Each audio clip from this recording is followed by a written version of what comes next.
د افغانستان د ګاز او نفتو دولتي شرکت خوندور اعلان د خلکو تر دروازو ګاز په ارزانه بیه رسوو.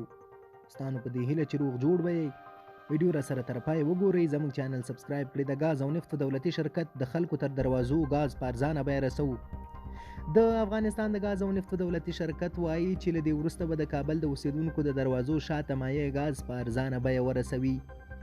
د یاد شرکت د دغه پریکړې خبر پرون ماښام د طالبانو مرستیال ویاند بلال کریمي پر خپل ټویټر پاڼه خپور کړ.